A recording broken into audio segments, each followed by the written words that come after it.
তৈরি হচ্ছে পাপোশ, চলছে ব্যস্ততা, নিজের ভাগ্য বদলের পাশাপাশি হয়েছে এলাকার মানুষের কর্মসংস্থান সৃষ্টি। বলছি ঠাকুরগাঁওয়ের রানীশঙ্কৈলে পাপোশ তৈরি করে স্বাবলম্বী হওয়া আমির আলী নামে এক উদ্যোক্তার কথা। 2005 সালে একটি কারখানায় পাপোশ বানানো দেখে মনস্থির করেন নিজেও করবেন এই কাজ। পরবর্তীতে নিজ বাড়িতে 14টি মেশিন দিয়ে যাত্রা শুরু। এরপর আর আমির আলীকে পেছন ফিরে তাকাতে হয়নি। বর্তমানে 42টি মেশিন দিয়ে পাপোশ বানাচ্ছেন তিনি।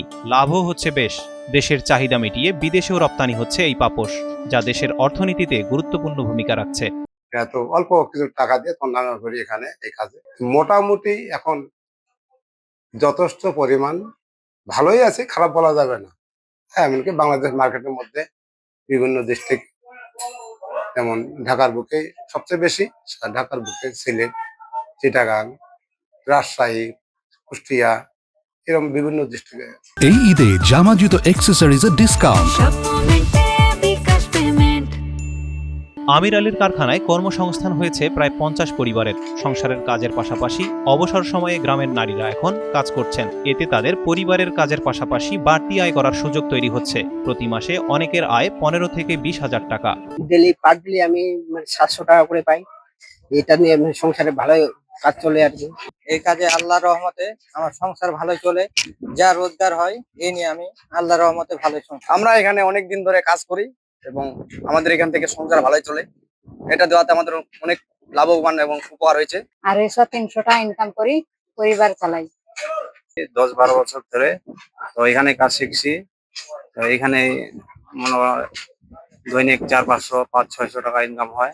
এভাবে আর কি সংসার চলায় আর কি। এই কাজ সহ আমরা অনেকেই কাজ করি, অনেকে ছেলে পেলে বেকারত্ব দূর হয় আর কি এখানে কাজ করে।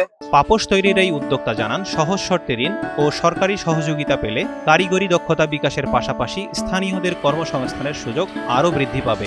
যে পুঁজিটা আছে, পুঁজিটাতে ঘর করে এখন পুঁজি হয়েছে কম, এখন খুব ঝুঁকিপূর্ণের উপরে আছে, বিক্রি বাটা কম। তবে আগের থেকে অনেক গুণে ভালো হয়েছে, অনেক গুণে ভালো আছে।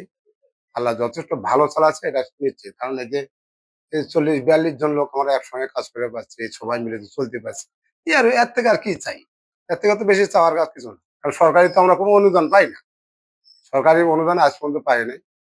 কারণ আমার প্রচারও হয় না, প্রচার করেও না। বিভিন্ন কোম্পানিগুলো আসে, মালের অর্ডার দেয়, ওরা তৈরি করে নিয়ে যাচ্ছে, সেই অর্ডার গুলো করে দিচ্ছে। সরকারি যদি কিছু সহযোগিতা যদি করে, হয়তোবা এটা গল্প না, হয়তো আমি অনেক কিছু করে দেখাতে পারবো। কারণ মেশিনারি কিছু নাই আমার এখানে, সব হাতের উপরে হচ্ছে। এমন সরকারি কোনো অনুদান পালে আমরা করতে পারি, কিছু একটা করে দেখাতে পারি। কি মানে এই সমাজে, যেমন আমার এই এলাকায় যে বেকার লোক আছে, বেকার থাকবে না, বেকার রাখতাম না আমার এলাকার মধ্যে।